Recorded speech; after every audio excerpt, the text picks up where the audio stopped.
Vous attendez de vous sentir légitime avant de vous lancer?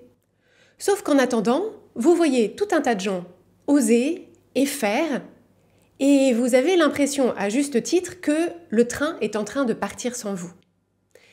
Et si je vous disais que la légitimité ne précède pas l'action, mais qu'elle en découle?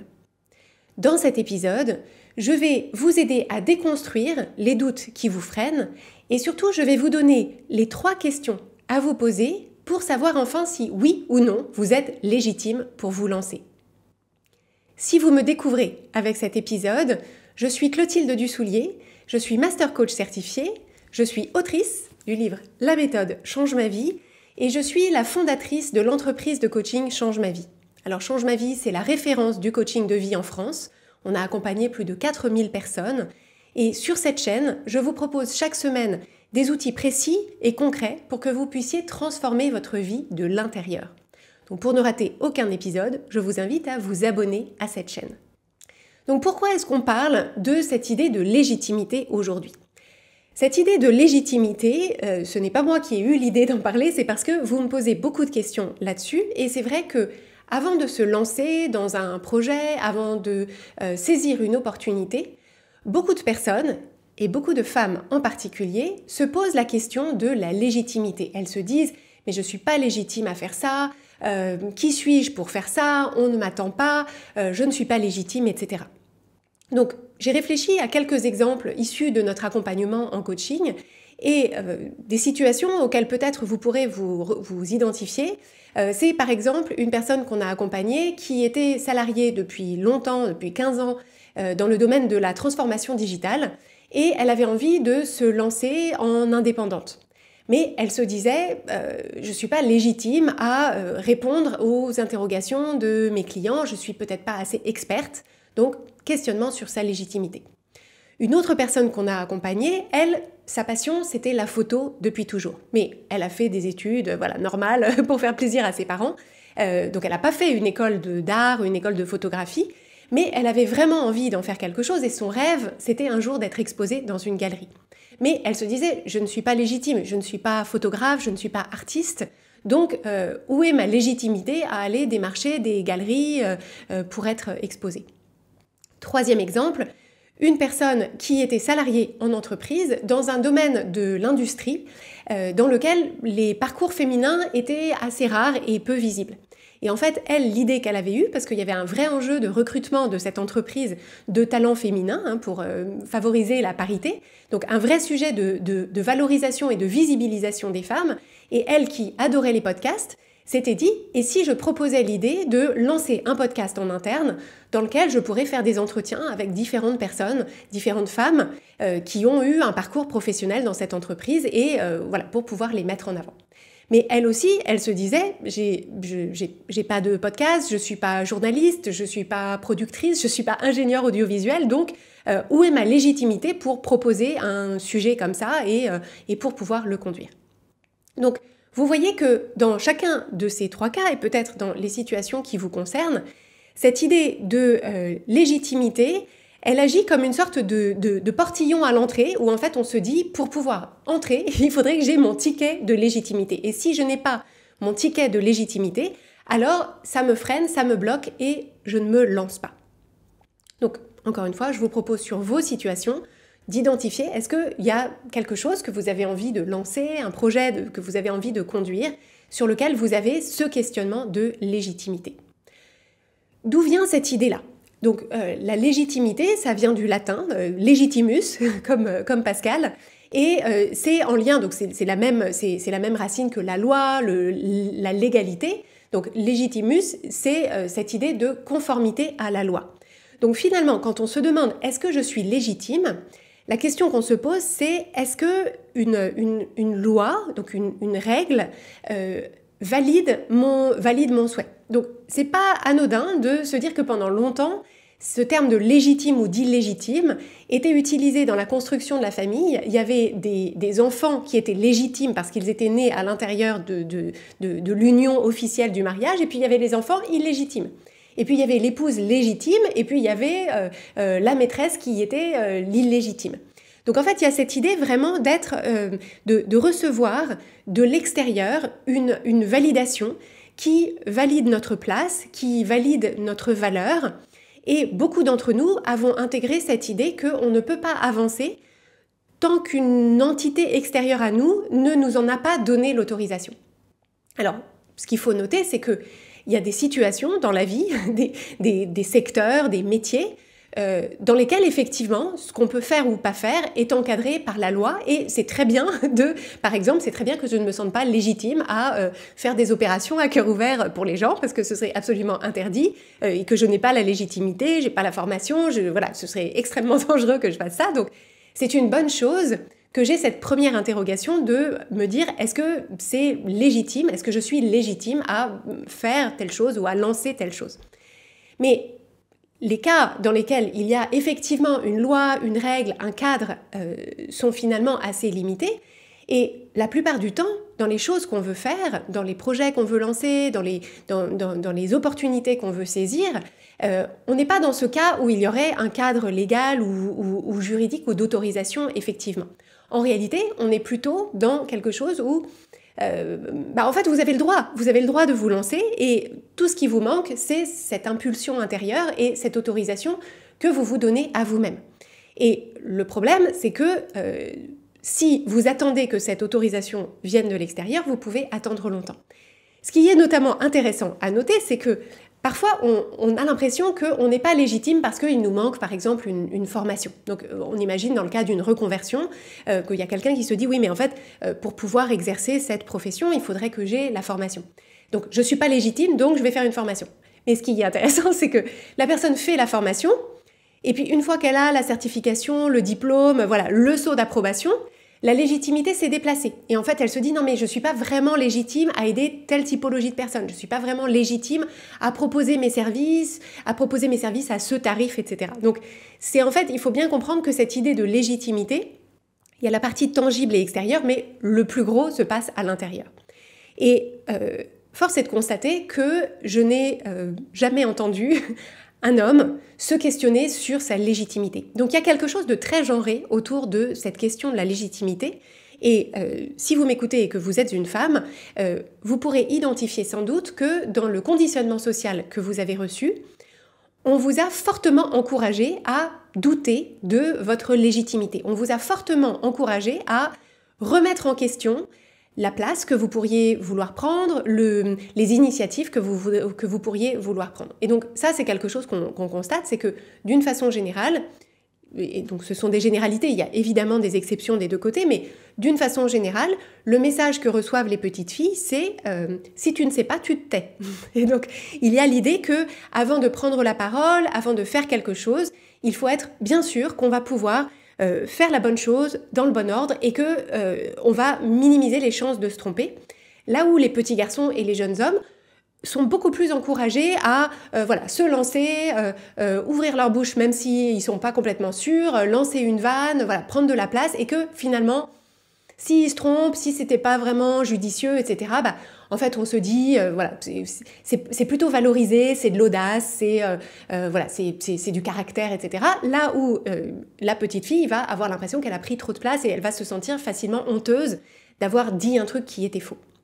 Donc il y a cette partie-là, et il y a aussi la partie qui est, donc à l'âge adulte, qui est qu'on sait que dans un certain nombre de sphères, où justement les femmes sont faiblement représentées, quand on est une femme dans un milieu plutôt masculin, on s'aperçoit qu'on va être l'objet qu'on va être plus scruté, qu'on va être plus surveillé et qu'on va être plus critiqué quand on est une femme que quand on est un homme à niveau de compétences et à comportement égal.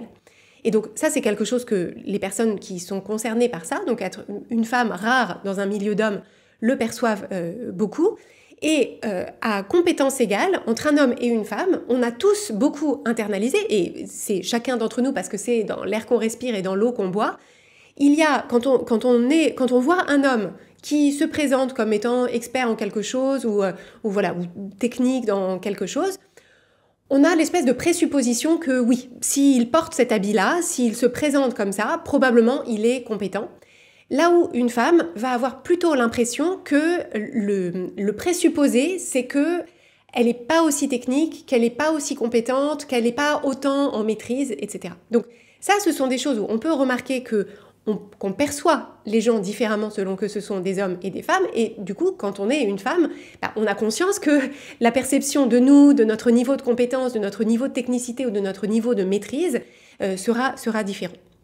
Donc je vous laisse voir par rapport à votre système de valeurs, votre grille d'analyse des gens, est-ce que ça résonne ou pas, mais ça me paraît important d'identifier que si vous êtes une femme et que vous remarquez que vous vous posez beaucoup de questions sur votre légitimité, ça n'est pas juste vous, c'est tout un contexte dans lequel vous avez évolué qui vous encourage plutôt dans ce sens-là.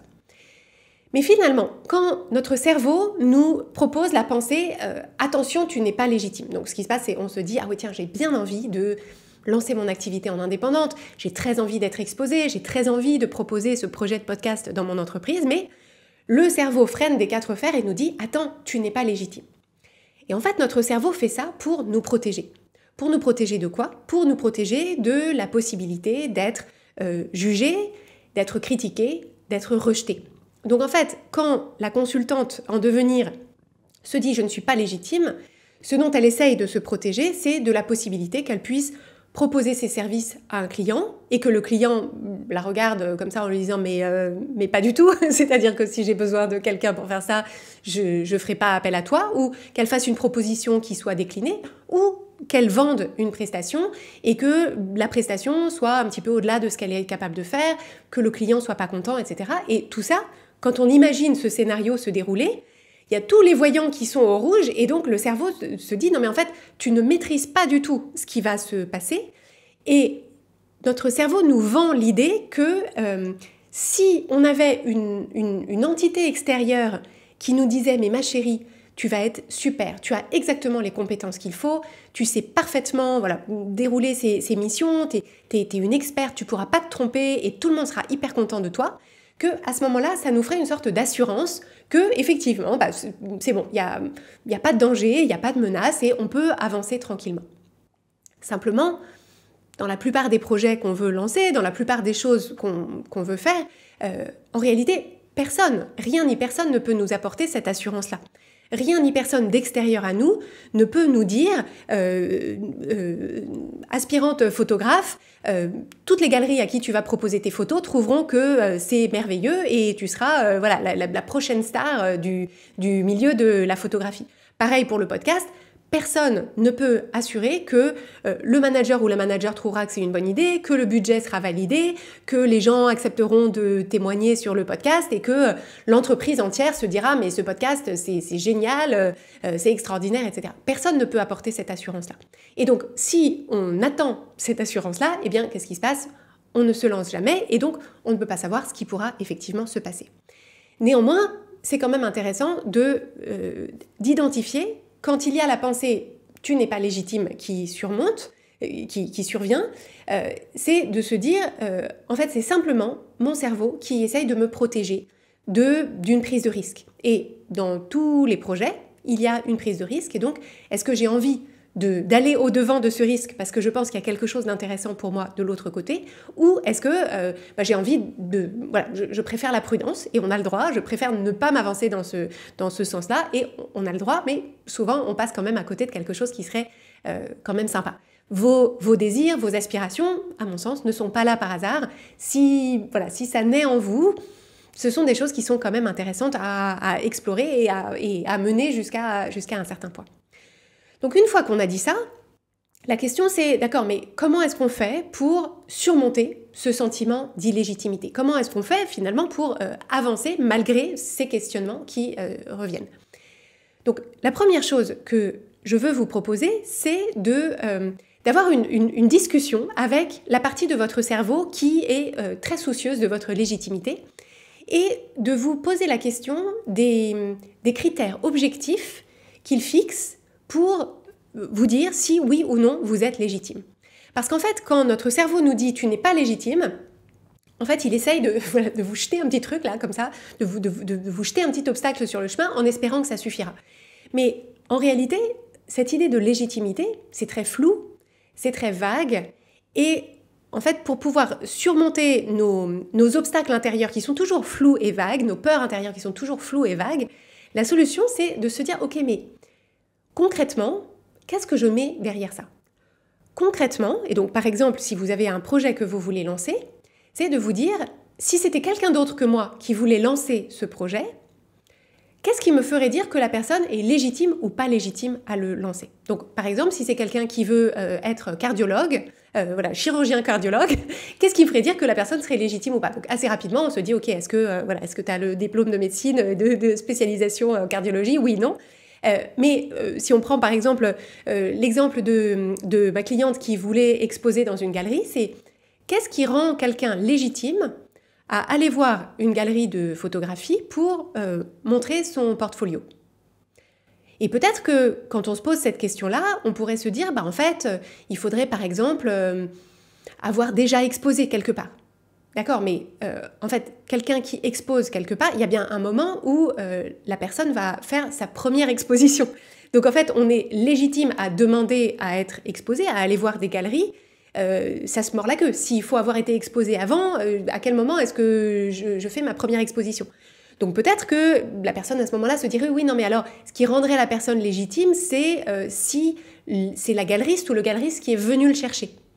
D'accord, mais dans quel monde est-ce que le galeriste ou la galeriste va chercher les gens chez eux pour dire mon intuition me dit que tu es très talentueux ou très talentueuse? Il y a bien un moment où il va falloir montrer son travail à quelqu'un.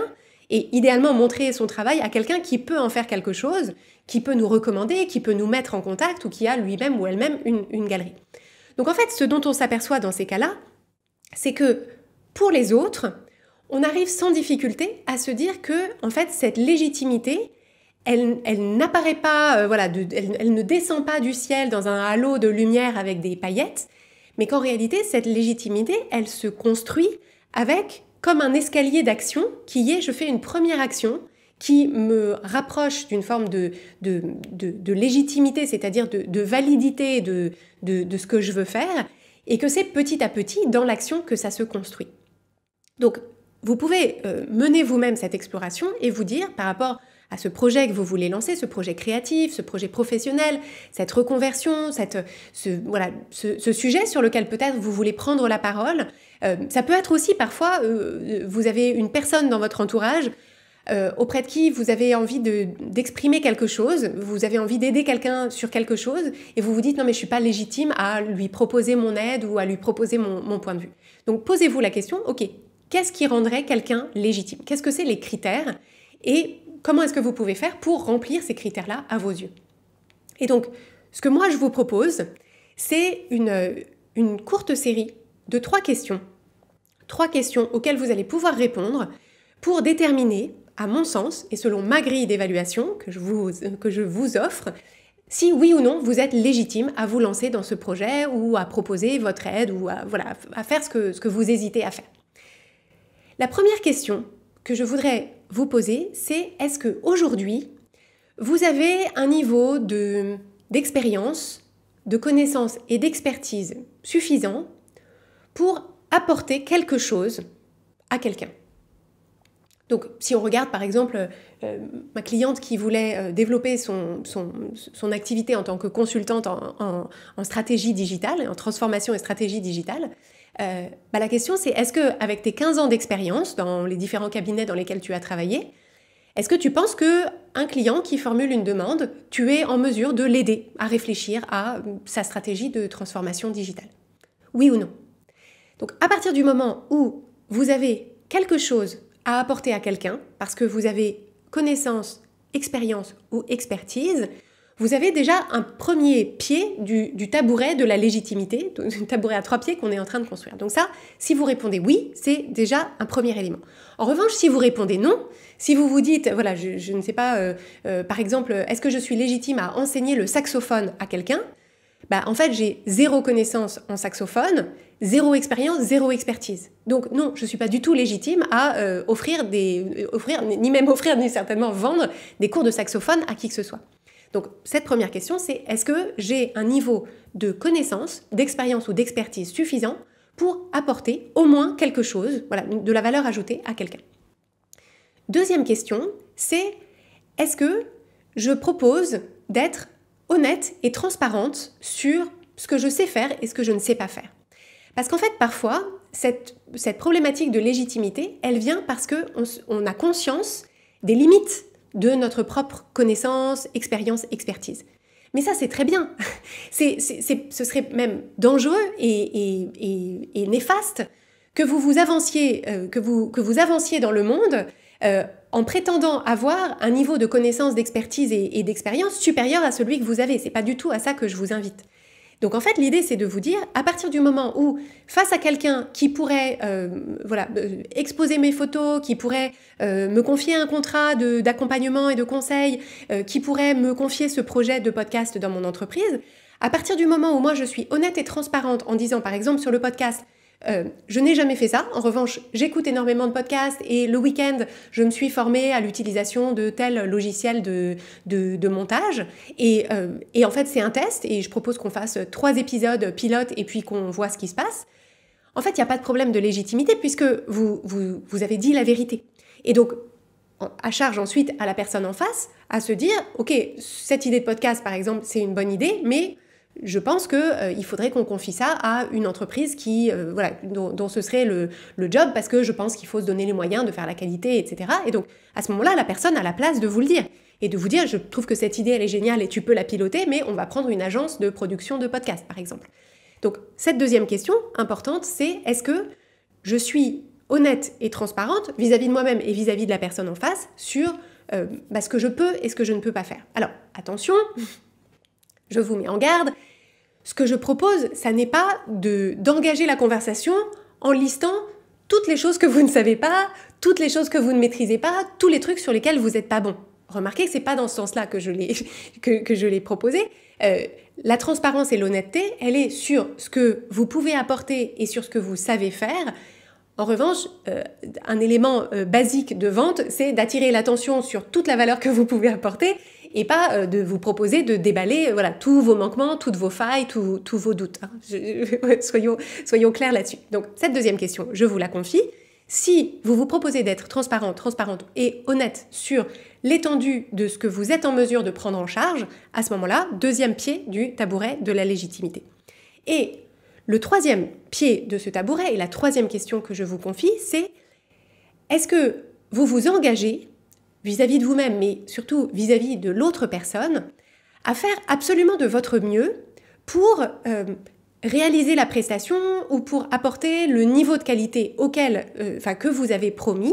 Donc, un engagement de faire ce qui vous est humainement possible par rapport à, encore une fois, votre niveau de connaissance, de compétence et d'expertise. Donc, un engagement à apporter le meilleur de vous-même et à informer l'autre personne si vous vous apercevez que vous vous heurtez à des limites et que donc à informer l'autre personne si vous vous rendez compte qu'en fait vous n'allez pas pouvoir tenir la promesse ou qu'en fait c'est finalement plus compliqué que ce que vous aviez anticipé, etc.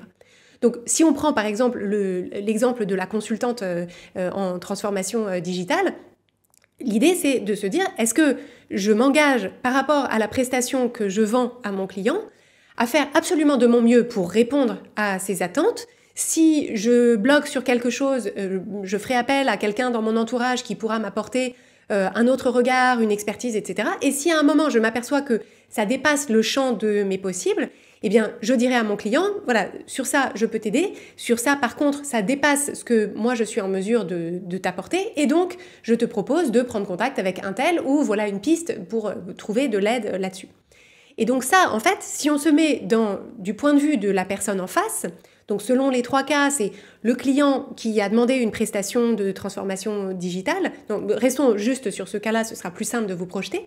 C'est de vous dire, si vous êtes le client, et que vous avez face à vous quelqu'un qui a de l'expérience, de l'expertise et qui peut vous aider sur les choses et qui vous dit « je vais faire de mon mieux pour t'aider, voilà ce que je peux faire et si ça dépasse mon champ d'expertise, je te mettrai en contact avec quelqu'un qui pourra le faire », vous vous dites « bah ok, je signe en fait ». C'est-à-dire que le niveau de confiance dans la capacité et de la personne à répondre à votre demande, il est au maximum. Et j'ajoute que cette transparence et cette honnêteté, loin de créer du doute, au contraire renforce le niveau de confiance parce qu'on se dit, elle ne me cache rien, elle me dit la vérité, donc je peux dormir sur mes 2 oreilles, je sais que s'il y a un problème, elle m'en parlera. Et finalement, dans une relation commerciale quelle qu'elle soit, c'est ça qu'on attend. Personne n'attend la perfection. On sait bien que tout le monde ne sait pas tout, qu'on ne maîtrise pas tout, mais ce qu'on veut, c'est de l'honnêteté et de la transparence. Donc je vous confie cette troisième question qui est, dans ce que vous voulez lancer comme projet, comme création, comme reconversion, comme voilà, tout ce que vous voulez faire, est-ce que vous vous engagez vis-à-vis des personnes en face de vous à faire de votre mieux et à être transparent et honnête sur les limites de ce que vous pouvez faire et à trouver bien sûr des solutions. Donc ces trois questions, elles sont vraiment puissantes. C'est grâce à ces trois questions que pour les personnes qu'on a accompagnées et qu'on accompagne toujours sur leurs questions de légitimité, c'est ça qui permet finalement de sortir de quelque chose d'un peu vague qui viendrait de l'extérieur, mais on ne sait pas vraiment de qui, et puis de toute façon ce serait très imparfait. Ça permet à tout moment dans notre quotidien de se rappeler, ok, en fait je suis fermement assise sur le tabouret de la légitimité que je me suis construite sur moi-même, parce que j'ai des choses à apporter à d'autres personnes, que 2, je suis honnête et transparente sur ce que je peux faire et ce que je ne peux pas faire, et 3, la personne en face de moi a mon engagement plein et entier sur le fait que je vais faire du mieux que je peux. Et c'est comme ça que une personne qui aspirait à exposer dans une galerie a effectivement trouvé le courage de faire des tirages qui étaient vraiment de qualité de ses photos et pouvoir ensuite les exposer dans une galerie, donc à une exposition collective. C'est comme ça que la consultante a pu se lancer et proposer d'abord dans son réseau proche des petites missions pour se mettre le pied à l'étrier et engranger des premiers succès et construire sa légitimité de cette façon. Et c'est comme ça que ce podcast pour mettre en avant des parcours féminins dans cette entreprise de l'industrie a pu voir le jour et que la personne en question a pu produire toute une première saison qui a remporté beaucoup d'intérêt au sein du réseau féminin de son entreprise et au-delà. Donc, ces réflexions sur la légitimité, je vous les confie parce que ce serait quand même vraiment dommage que vous restiez coincé au portillon de la légitimité alors que le ticket il se situe dans la poche de votre jean. Je vous souhaite des projets avec un succès extraordinaire et surtout de prendre cette confiance en vous que vous méritez et qui vient vraiment de l'intérieur. J'espère vous avoir été utile cette semaine et je vous donne rendez-vous jeudi prochain.